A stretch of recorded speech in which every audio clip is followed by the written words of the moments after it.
قابل احترام بزرگوں، نوجوان دوستوں اور ساتھیوں،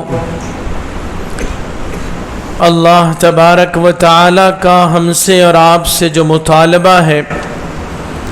وہ یہ ہے کہ ہم اس کی ذات سے کما حقہ ڈرتے رہیں، تقوی اختیار کریں،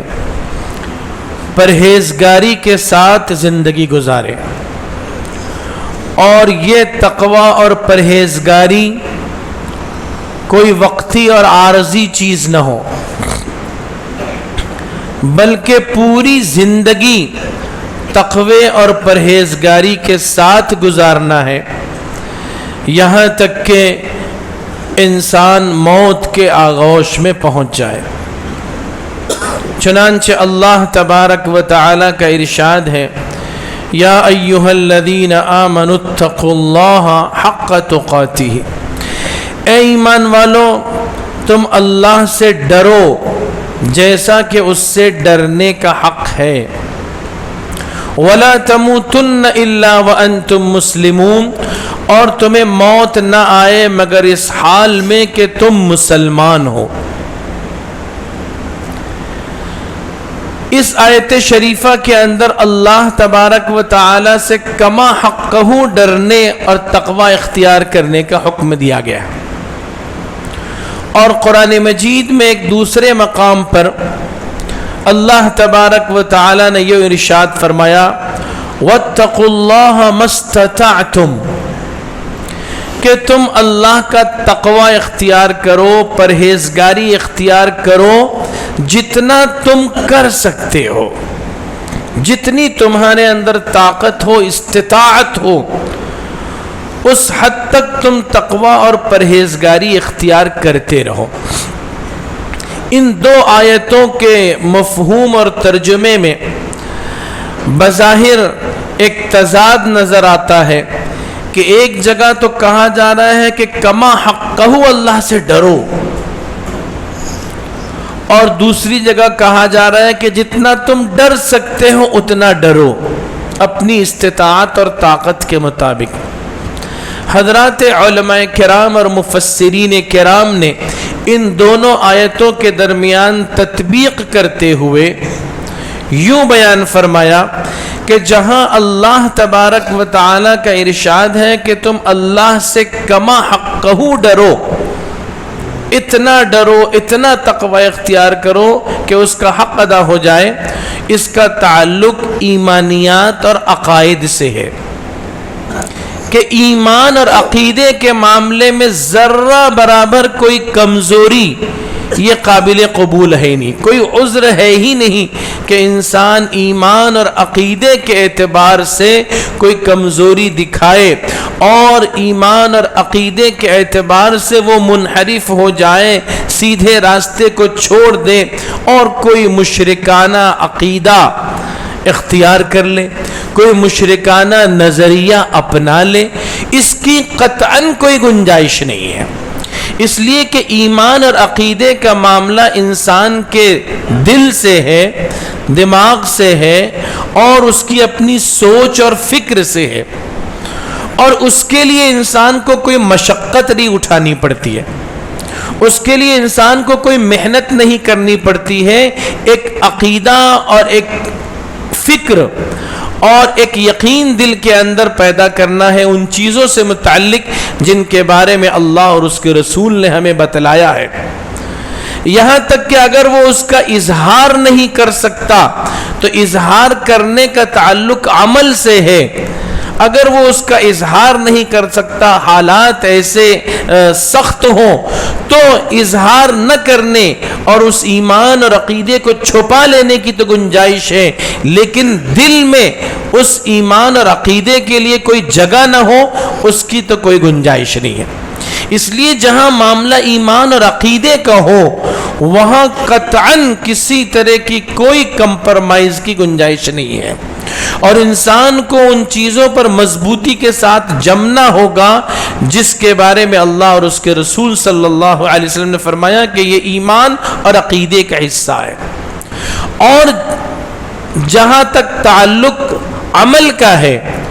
کہ انسان کو اپنی روزمرہ زندگی میں ایمان اور عقیدے کے مطابق عمل کرنا ہے، فرائض و واجبات پر، سنن و مستحبات پر اور دین و شریعت کے جمیع احکامات پر جب وہاں معاملہ آتا ہے تو کہا جا رہا ہے کہ واتقوا اللہ ما استطعتم، تم اللہ سے ڈرو جتنا کہ تمہارے اندر استطاعت ہے۔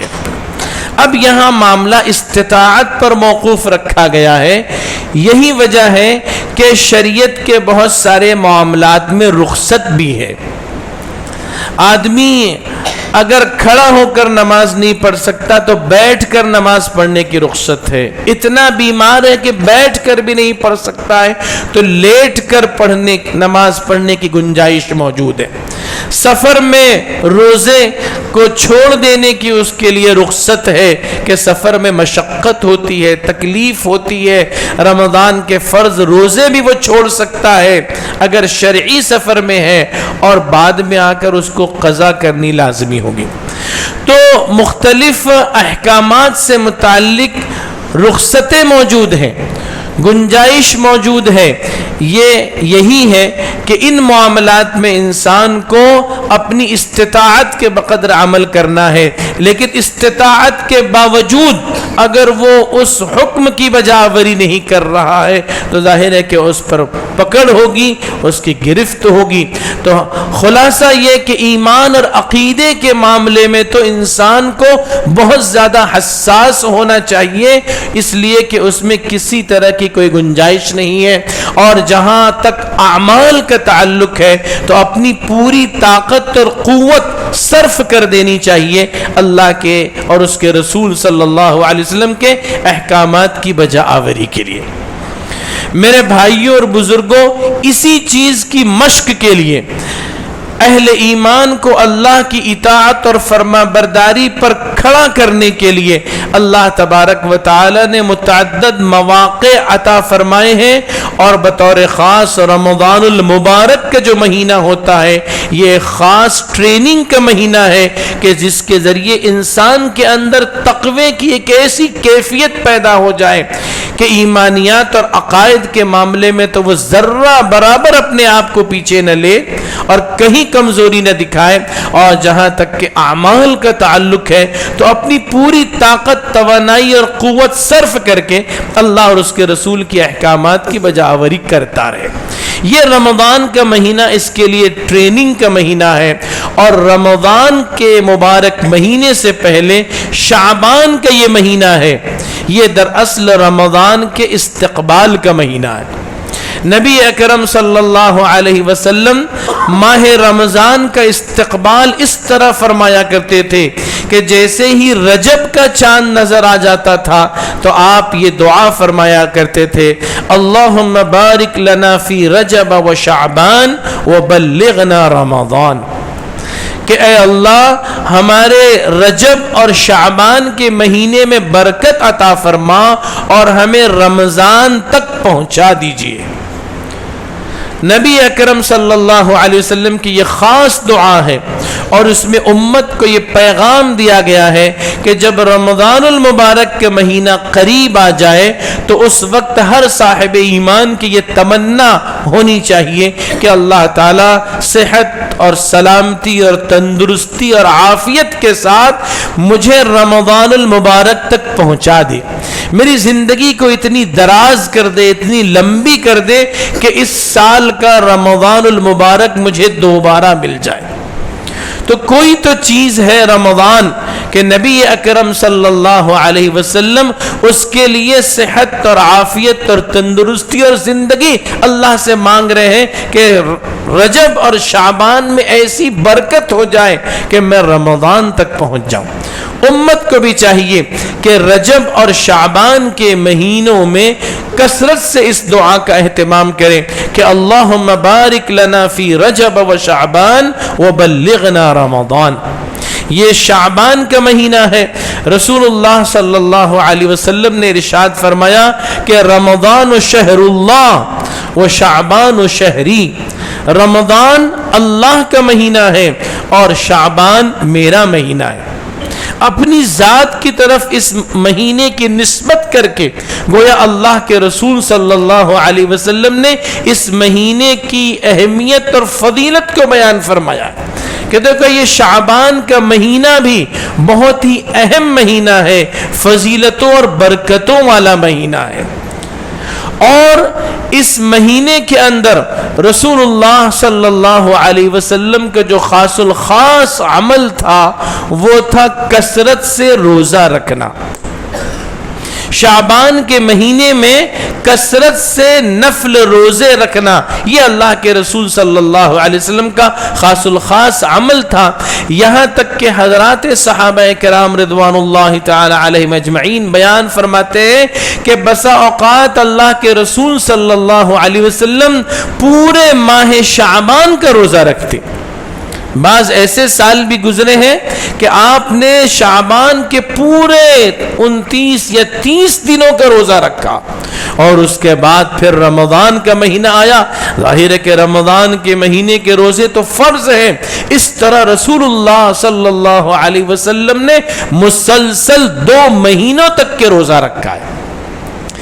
تو یہ مسنون اور مستحب ہے کہ شعبان کے مہینے میں کثرت سے نفل روزے رکھے جائیں، اور شعبان کے مہینے میں نفل روزوں کا اہتمام دراصل رمضان کے استقبال ہی کا حصہ ہے۔ رمضان کے روزے ہم اہتمام کے ساتھ آداب و مستحبات کے ساتھ رکھ سکیں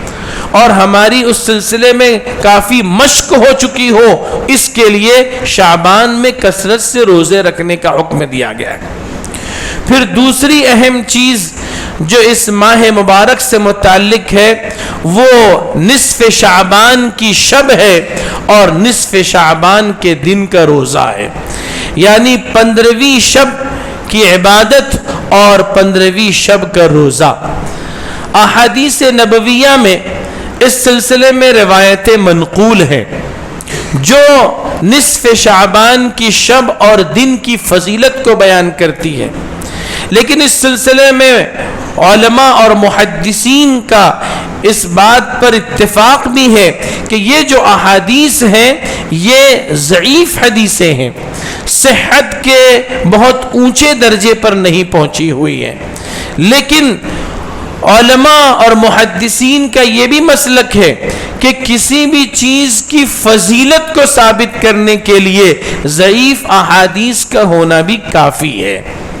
اس لیے اگر شب براءت کی فضیلت سے متعلق ضعیف حدیثیں بھی ملتی ہیں تو یہ قابل قبول ہے اور قابل عمل ہے، لیکن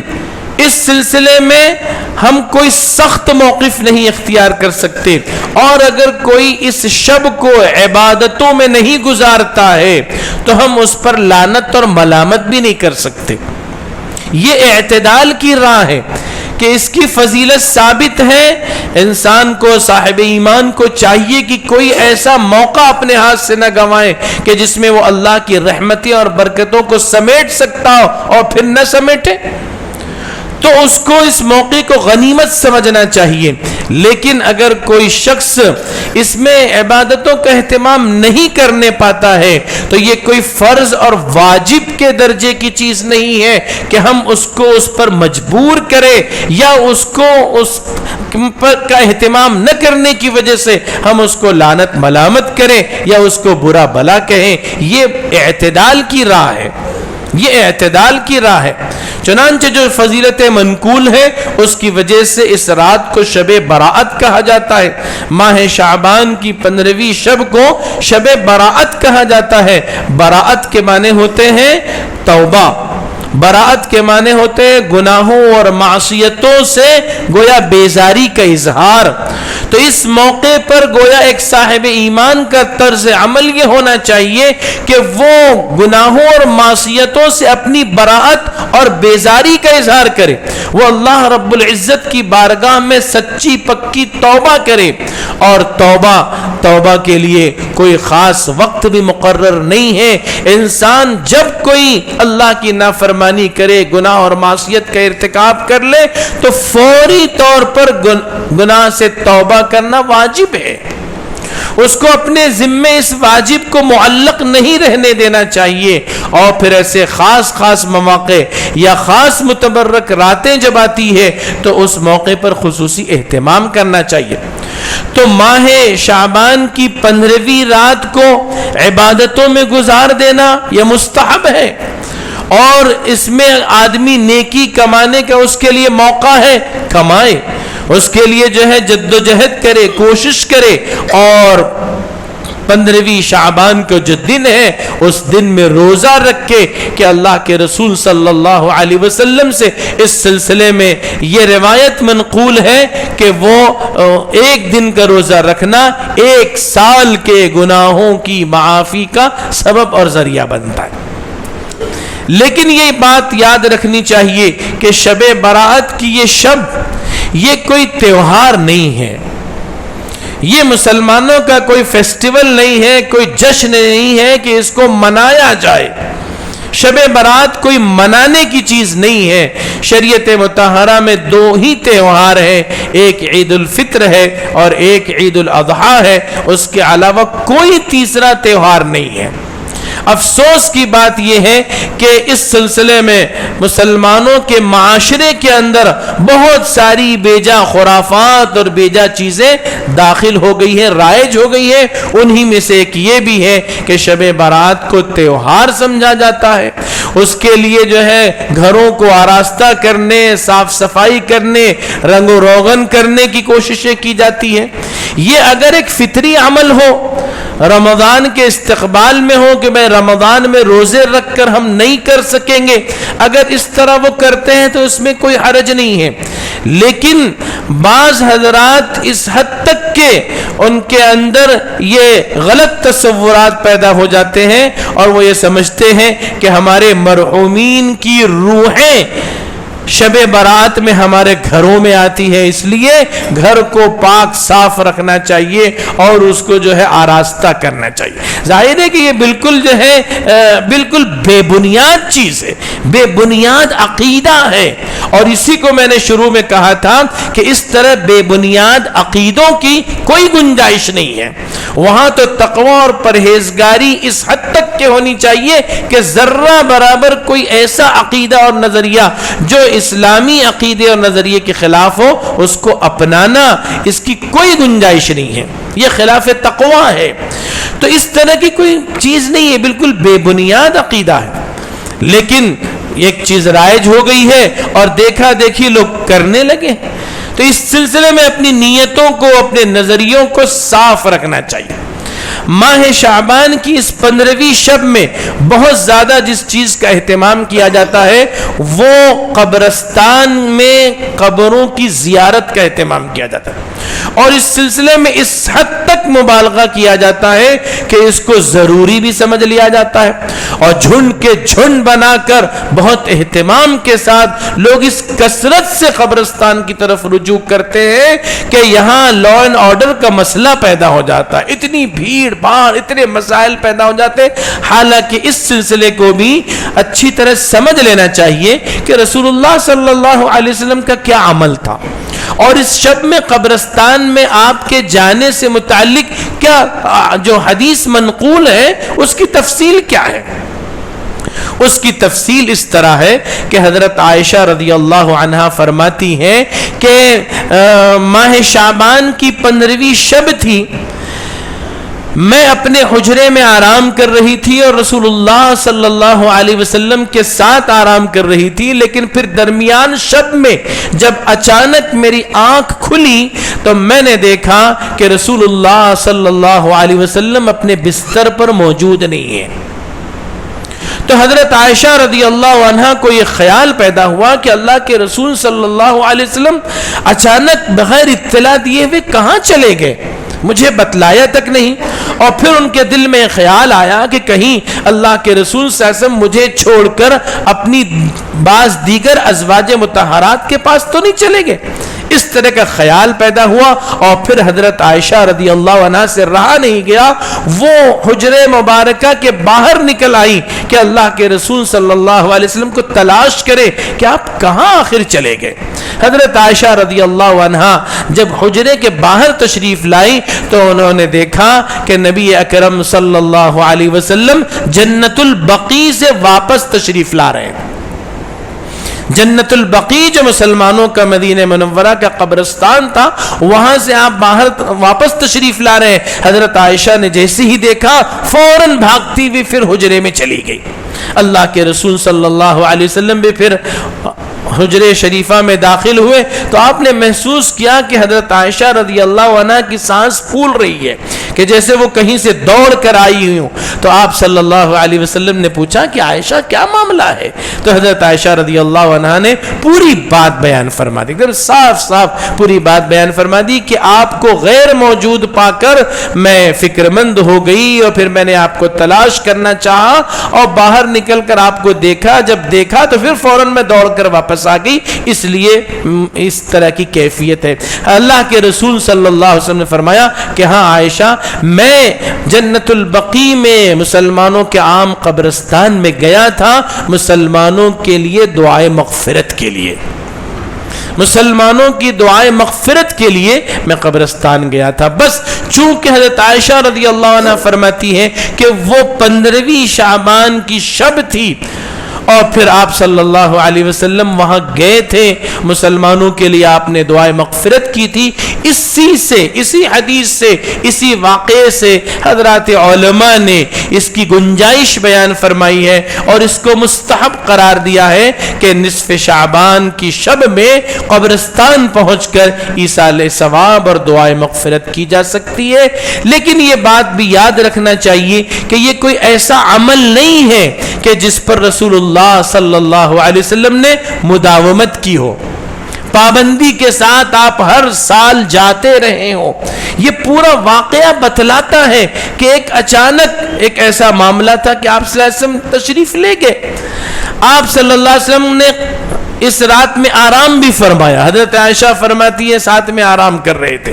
پھر پتا چلا کہ نصف شعبان کی شب میں آرام کرنے کی بھی گنجائش ہے. پھر آپ صلی اللہ علیہ وسلم قبرستان گئے ہیں تو علل اعلان بھی نہیں گئے ہیں. صحابہ کرام کو اس کی تلقین بھی نہیں کی ہے کہ چلو چلو چلنا چاہیے چلنا چاہیے. بہت سارے لوگوں کو اپنے ساتھ لے کر بھی نہیں گئے. خاموشی کے ساتھ آپ گئے اور آپ نے دعائے مغفرت کی اور آپ واپس آ گئے اور پھر اس پر آپ نے مداومت بھی نہیں کیا، پابندی بھی نہیں کی ہے. اسی لیے علماء نے، فقہاء نے لکھا ہے کہ اس شب میں اگر قبرستان جائے آدمی دعائے مغفرت کے لیے مرحومین کی تو ان چیزوں کو ملحوظ رکھے جو رسول اللہ صلی اللہ علیہ وسلم نے ملحوظ رکھا اور جس طرح آپ نے کیا اسی طرح کرنا چاہیے. ایک تو یہ کہ کوئی لازمی اور ضروری اور واجب نہیں ہے، اس لیے آپ نے اس کی پابندی نہیں کی، مداومت نہیں کی. کبھی کبھار کسی سال زندگی میں چلے بھی گئے تو بھی کافی ہے. ہر سال جانے کا کوئی اہتمام نہ کرے. دوسرے یہ کہ اس کا اعلان نہ کرے اور جھنڈ کے جھنڈ بنا کر اس کے لیے نہ جائیں. قبرستان جانا ایسے ہی ایک ایسا عمل ہے کہ جس میں انسان پر خوف اور خشیت طاری ہونی چاہیے. قبرستان میں داخل ہوتے ہی اس پر خوف اور خشیت طاری ہونی چاہیے، آخرت مستحضر رہنا چاہیے. تو اس میں کہاں جو ہے وہ جشن ہو، تیوہار ہو اور اس طرح کے معاملات ہو. ہمارے یہاں معاشرے میں جو چیز رائج ہے وہ اس کے بالکل برخلاف ہے، بالکل برخلاف. اللہ معاف کرے کہ لوگ راتوں کو جگتے ہیں، عبادت کم کرتے ہیں، ہل ہپاڑ زیادہ کرتے ہیں. عبادت کم کرتے ہیں. مسجدوں کے اندر اگر دیکھ لیا جائے تو گنے چنے لوگ رہتے ہیں، لیکن اسی مسجد سے متصل جو چوراہے ہیں، جو گلی کے نکڑ ہیں، وہ پورے کے پورے آباد رہتے. ہوٹلیں آباد ہیں، کھانے پینے کے مراکز آباد ہیں اور لوگ سواریاں لے کر جو ہے وہ سڑکوں پر دندناتے پھر رہے ہیں اور بازار لگ رہا ہے، بچوں کو کھلونے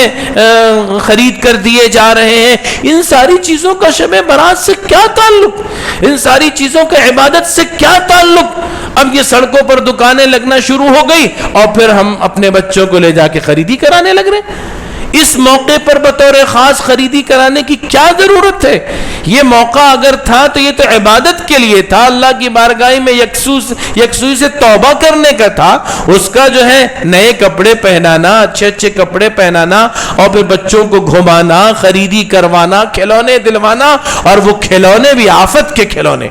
اللہ کی پناہ، آفت کے کھلونے اور بندوق خریدنے کا ایک ایسا جنون طاری ہوتا ہے کہ وہ ہر بچے کے ہاتھ میں بندوق نظر آ رہی ہے، تلوار نظر آ رہی ہے، اور وہ لیزر والی وہ بندوق نظر آ رہی ہے، اور ہر بچے کا طرز عمل یہی ہوتا ہے کہ اس کے ذریعے سے وہ دوسروں کو تکلیف پہنچا رہا ہوں۔ کتنے ایسے واقعات ہوئے کہ اس چھرے والی بندوق کے ذریعے وہ جانوروں کو اذیت اور تکلیف پہنچا رہے ہیں، دوسرے بچوں کو اذیت اور تکلیف پہنچا رہے ہیں، اسی میں لڑائی جھگڑا ہو جا رہا ہے، اسی میں حالات بگڑ رہے ہیں۔ ان ساری چیزوں کا دین اور شریعت سے کوئی تعلق نہیں۔ اپنے اپنے گھر کے بچوں کو، مستورات کو کنٹرول کریں، اپنے گھر کے ماحول کو ٹھیک کریں۔ اس کا تعلق صرف عبادت اور روزے سے ہے۔ رات میں چپکے سے آپ عبادت کریں، نفل عبادت کے لیے اپنا گھر سب سے بہتر جگہ ہے۔ مسجد اگر آپ نہیں بھی آئیں تو کوئی ضروری نہیں ہے کہ مسجد ہی میں آ کے آپ عبادت کریں، اور گھر میں یکسوئی نہیں ہے، مسجد میں آ کے کرنا چاہتے ہیں تو کر بھی سکتے ہیں، کوئی ممانعت نہیں ہے۔ لیکن ہل ہپال، سیر و تفریح، دھنگا مشتی اور یہ ساری چیزیں، اس سے ہمارے نوجوانوں کو بچنا چاہیے، ورنہ اس موقع پر عبادت اور نیکی یہ سب برباد ہو جاتی ہے، گناہ لازم آتا ہے۔ تو یہ خرافات سارے ختم کرنا ہے، اور قمقمے لگانا، لائٹنگ کرنا، اس کی بھی کوئی گنجائش ہی نہیں ہے۔ اور قبرستان کے اندر بطور خاص لائٹنگ کرنا، قمقمے لگانا، ظاہر ہے کہ اس سے تو ہمارے مرحومین کو کوئی فرق نہیں پڑنے والا ہے۔ باہر قمقمے لگا دینے، لائٹنگ کر دینے سے قبر کی تاریکی دور تو نہیں ہو سکتی۔ قبر کی تاریکی تو دور ہوگی مرحومین کے لیے اصالہ ثواب کرنے کے سے، مرحومین کے لیے صدقہ خیرات کرنے سے، مرحومین کے لیے دعائیں کرنے سے۔ وہ چھوڑ کر ہم دوسرے خرافات میں لگ جاتے ہیں۔ اور شب برات کی شب میں جو نئی قسم کی نمازیں بیان کی جاتی ہیں، الگ الگ طریقے کی، اور بطور خاص کچھ پمفلٹ چھپ جاتے ہیں، وہ بھی یاد رکھیے کہ اس طرح کی نئی قسم کی نمازوں کا بھی کوئی ثبوت نہیں ہے۔ نفل نمازیں پڑھیے، جس طرح سے ہم نمازیں پڑھتے ہیں اس طرح کی نفل نمازیں پڑھیے۔ صلاۃ التسبیح جو ہے یہ ثابت ہے، صلاۃ التسبیح پڑھیے۔ یہ نماز عام نمازوں سے ہٹ کر تھوڑی مختلف ہے، جس میں کچھ اذکار و تسبیحات زائد ہیں، ورنہ اس کے علاوہ اور جو دیگر ایک لمبی چوڑی فہرست بیان کی جاتی ہے نمازوں کی کہ اس طرح پڑھا جائے، اس طرح پڑھا جائے، ایسی کوئی نماز ثابت نہیں ہے۔ نفل نمازیں آپ پڑھیے، دل لگا کر پڑھیے، دل جمعی کے ساتھ پڑھیے، لمبے لمبے رکوع ہوں، لمبے لمبے سجدے ہوں، اس کی گنجائش ہے۔ اور رکوع اور سجدے اگر لمبے بھی کرنے ہوں تو اس میں وہی دعائیں جو رکوع اور سجدے کی ہے، انہی دعاؤں کو بس بکثرت پڑھتے رہنا ہے۔ کوئی اور دعا اپنی طرف سے رکوع اور سجدے میں نہیں مانگنا ہے، بلکہ اگر آپ نماز پڑھ رہے ہیں اور رکوع اور سجدے میں اپنی طرف سے دعائیں مانگنے لگیں گے اردو زبان، نماز ہی فاسد ہو جائے گی، نماز ہی فاسد ہو جائے گی۔ اس لیے نماز لمبی کرنے کا طریقہ یہی ہے کہ تلاوت آپ جتنی کر سکتے ہیں، جتنی صورتیں یاد پڑھ سکتے ہیں، جتنی لمبی آپ کا قیام لمبا ہو جائے گا۔ رکوع اور سجدے میں کوئی تحدید نہیں ہے، جتنی مرتبہ آپ چاہیں سبحان ربی العظیم اور سبحان ربی العالی پڑھتے رہے، اس طرح آپ کی نماز لمبی ہوگی۔ تو اس طرح نمازوں کا اہتمام بھی ویسا ہی کریں جیسا کہ احادیث نبویہ میں ثابت ہے، اور جس طرح ہم روزمرہ نفل نمازیں پڑھتے ہیں، اور وہ نفل نمازیں جو ثابت ہیں انہی کا اہتمام کریں۔ تہجد کا اہتمام کریں، صلاۃ الحاجہ پڑھ لیں، صلاۃ الشکر پڑھ لیں، ان ساری چیزوں کی تو گنجائش ہے، لیکن وہ نمازیں جو احادیث نبویہ سے ثابت نہیں ہیں اس کی طرف سے ہمیں بہت محتاط رہنا چاہیے۔ اللہ تبارک و تعالی ہم سب کو عمل کی توفیق عطا فرمائے۔ وآخر دعوانا الحمدللہ رب العالمین۔